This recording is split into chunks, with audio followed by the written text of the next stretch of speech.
Hello, I'm Natalie Becker and welcome back to It's Africa's Time. As you can see, our show has a new look, a new feel, and in upcoming episodes we aim to bring you more diverse and interesting stories about inclusive business engagements across the continent. Today we focus on South Africa and feature 3 multinational corporations and their commitment to the country's socio-economic and environmental sustainability.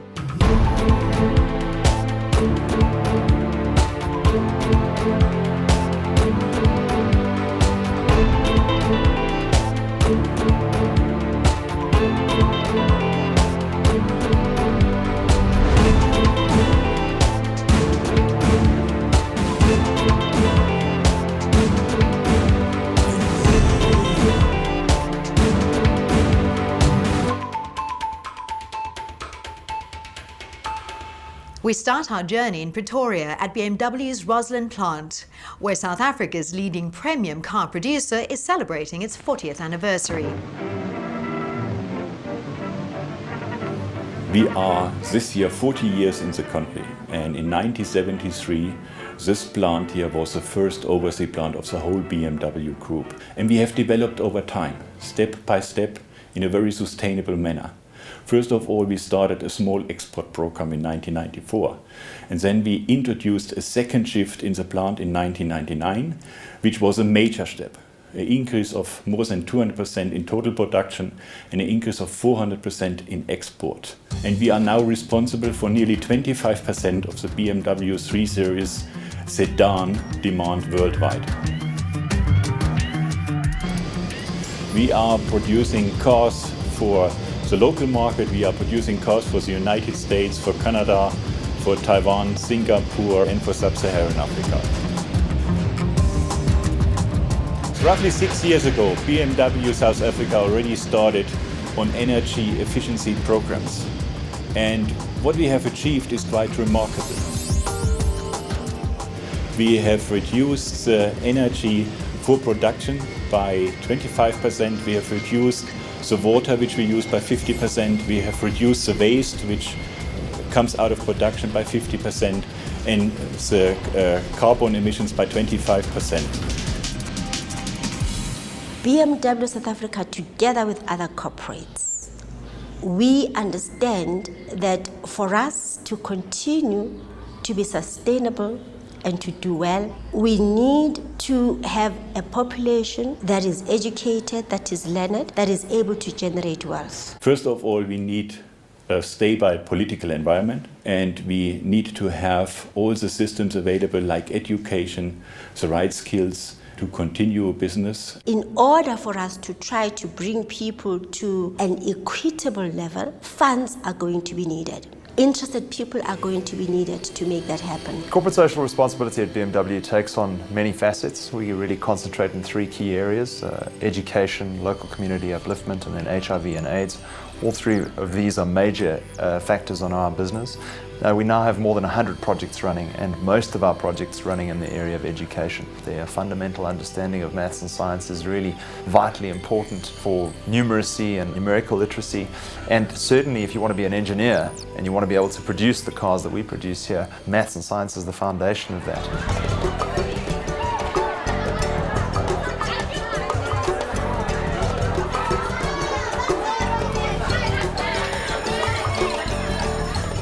Maths and science is important because it teaches us creative thinking. It allows us to express our viewpoints on our scientific experiments, and it allows for teacher and learner interactions. Maths teaches us to be hard workers, to be determined and to persevere in each and everything that we do, to be much greater leaders in the near future.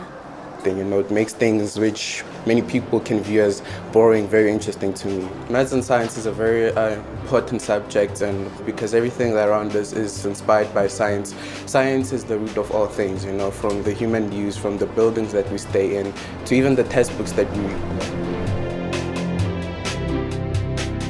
For most of these kids, they normally have to learn about electrical circuits or lenses out of a textbook. However, if you give a child an electrical circuit or a lens to play with, it's very easy through experimentation to see how these things work.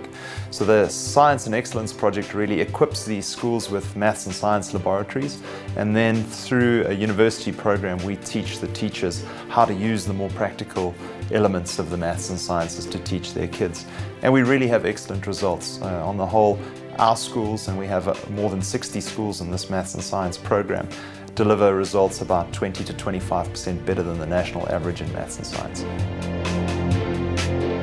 We bring the equipment to the school, we bring the mobile units to the schools, we work together with the curriculum of the schools.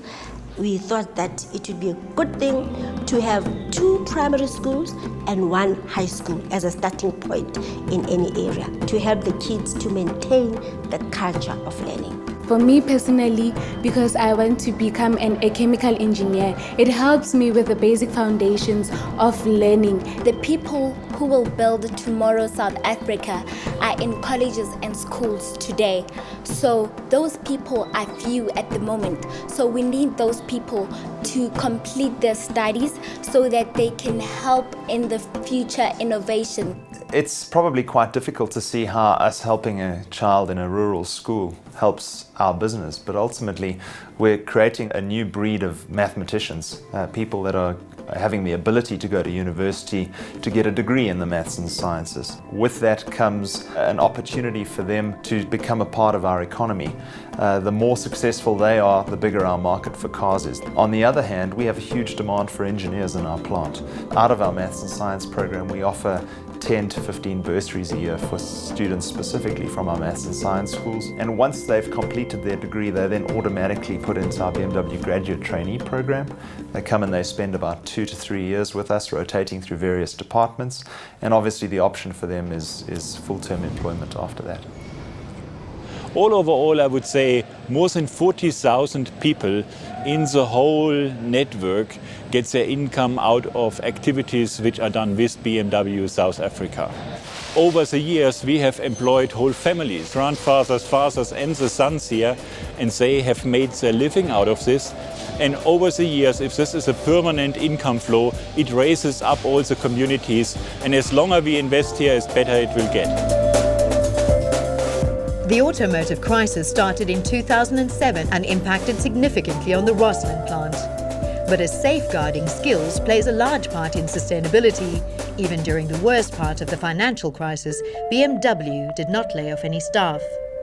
People are our capital. It's easy to say our people are our backbone, but it's more difficult to prove it in a crisis. First of all, we captured new export markets. In a second step, when it got worse, we were the only one who took part in the government's training and layoff scheme in order to maintain our people, to maintain the skills which we have built up over the years. I think all companies have an integral part to play in society. Being part of this environment for a long time, we've been here for 40 years now, it's absolutely vital that the profits we generate from our business, we deliver back to society in some way. Ultimately, we need to develop society in order to have a future market. Business is about success, or it's about profit. And profit is made by people, for people. We take our social responsibility very serious because we believe that this is absolute necessary, and that is a way of doing sustainable business all over the world.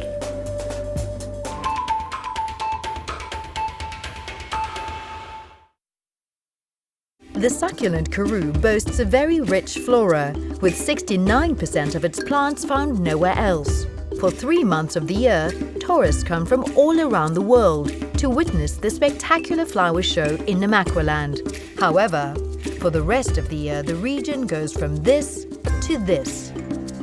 The global bank Citi provides funding to Conservation South Africa's Skeppies program, which encourages alternative business initiatives that create employment and at the same time increase the local community's resilience to climate change.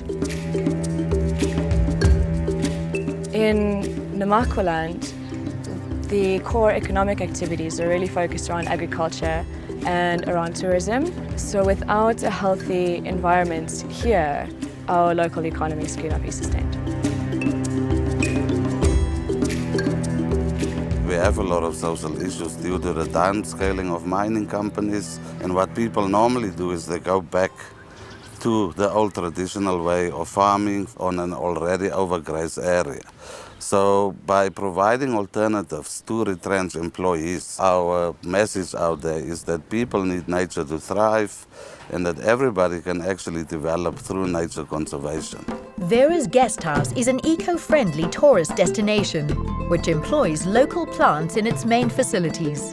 During the high season, guests can choose to sleep in traditional grass huts that are built every year, reproducing those that the local Nama people used to live in.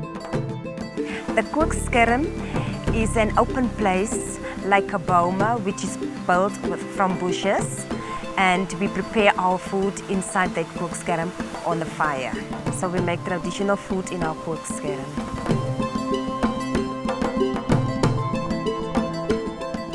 We constantly monitor and evaluate the projects that is with Skeppies, and through this we are able to identify problems or difficulties that the projects might be facing, and together we can tackle those difficulties and solve it so that they can become more sustainable.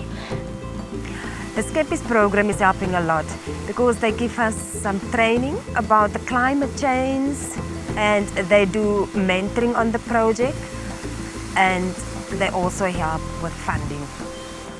Great Vera's business growing from strength to strength. In this area, her success has really inspired people, and she's actually grown her own competition as another guest house and several small catering companies have emerged to compete with her, but also to take advantage of her increased traffic through town.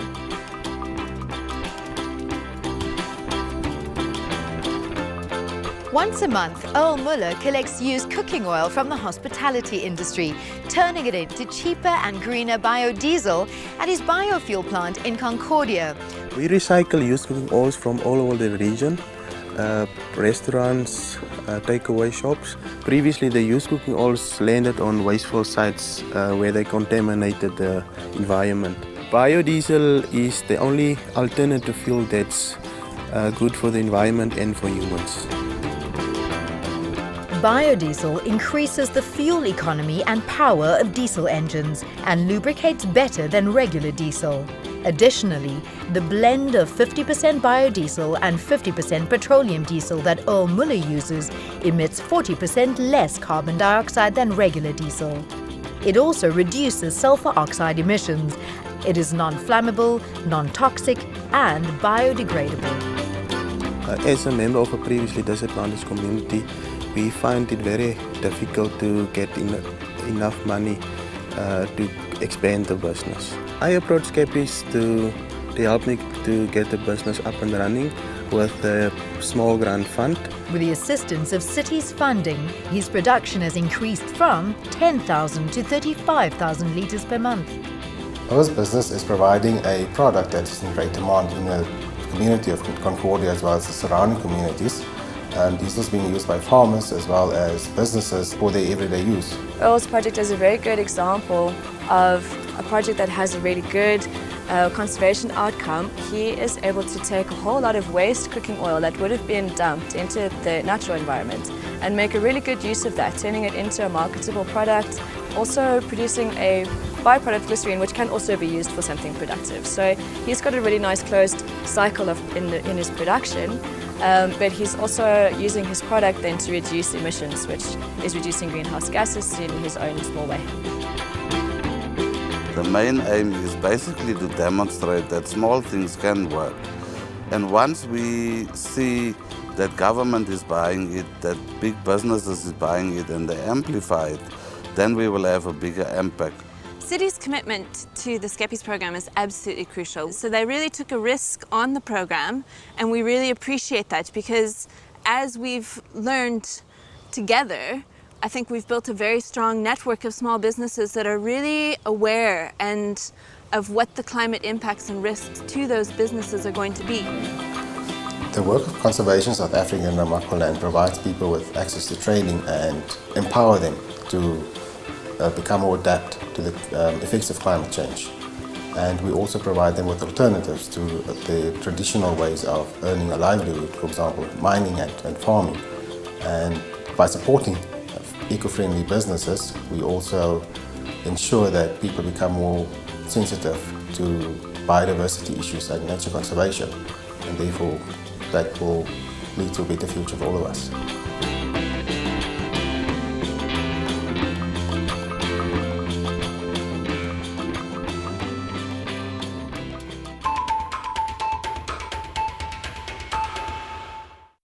We now chat to Caroline Kendi-Robb, Executive Director of the Africa Progress Panel, an international advocate for equitable and sustainable development in Africa. Climate change is still a very grave concern for Africa, and you know, many people have defined climate change as the greatest social justice challenge of our time. And if you think about it, Africa has had the least to do with creating the effects of climate change, but it's a continent that will suffer the most. Farmers themselves are ready to adapt, but it needs investment.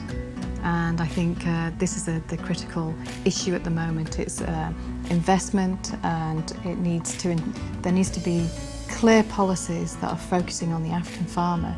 And those policies need to focus on the 70% of people across Africa whose livelihoods are dependent on farming. The other side, though, is the urban areas, and I think we'll see increasing effects of climate change in urban areas. And by 2050, 45% of the African population will be living in urban areas. Many people rightly are calling for some kind of multilateral solution to climate change, although it is proving much more difficult in the times of economic crisis across the globe. But without a doubt, we need some kind of global solution to climate change. In today's last feature, It's Africa's Time, we'll look at South Africa's strategic requirement for increased renewable energy production. We talk with government representatives and the Old Mutual Investment Group South Africa, whose portfolio has already taken big steps into the green energy space. Across the continent, wind and solar resources are plentiful, making them the key focus of renewable energy solutions. In South Africa, government's realistic target for 2014 is that 14% of the national power be produced from renewable sources. There are a number of issues that have become very clear over the years. First of all is that we are not in a position to continue building more and more fossil-fired power stations without regard to the environmental impacts due to the greenhouse gas emissions from these mainly coal-based power stations. To the community at large, fossil fuel could result into respiratory diseases which cost the country a lot of money from a medical perspective. Secondly, what we beginning to also find is that more and more it does not make technical sense for South Africa to build big, lumpy coal-fired power stations in one corner of the country and then transport the power, down long transmission lines. The coal power stations are predominantly located in the east of the country, and power is then exported to the west, resulting in transmission losses as well as high costs. Renewable energy installations, however, facilitate small pockets of production between these main transition lines, supporting the national grid with local, cost-effective power. But if you wanted to invest in renewable energy, it has been quite difficult up until this point. Now suddenly investors have an opportunity to participate either by way of debt or equity in renewable energy, which is arguably a pretty important theme if you look at the government's integrated resource plan, in line with sort of international norms and standards to try and address this much broader societal issue called climate change. We believe that we are one of the first movers in that segment as a country, and accordingly we would like to be able to take full advantage. There is also an element that relates to creating local jobs out of this industrialization. We believe that through bringing most of the value chain into the country, we might be able to stimulate our economic growth in an area that is huge in terms of its potential.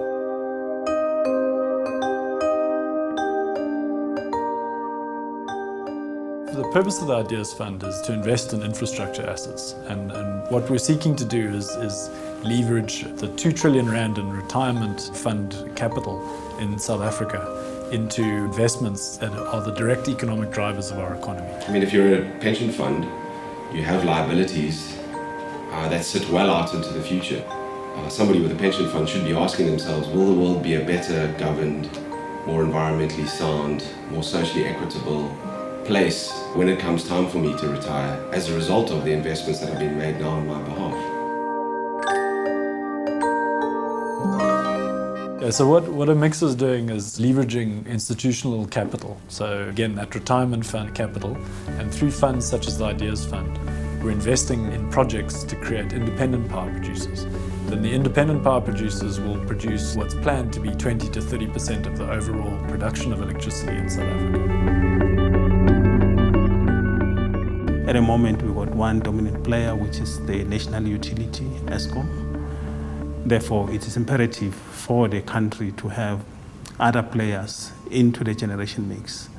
But more importantly is that independent power producers would come in with smaller generators, which could be located in different areas of the country, especially in rural areas, and it could even stimulate the economies there. That's key because it tries to assist with some of the social developmental goals. I mean, our argument is that by picking up a sustainability lens and looking at the world, we get deeper insight into risk and opportunity. Certainly when you look at a company and you ask yourself, well, is this company providing a good or a service that is going to be around for the next 10 or 15 years?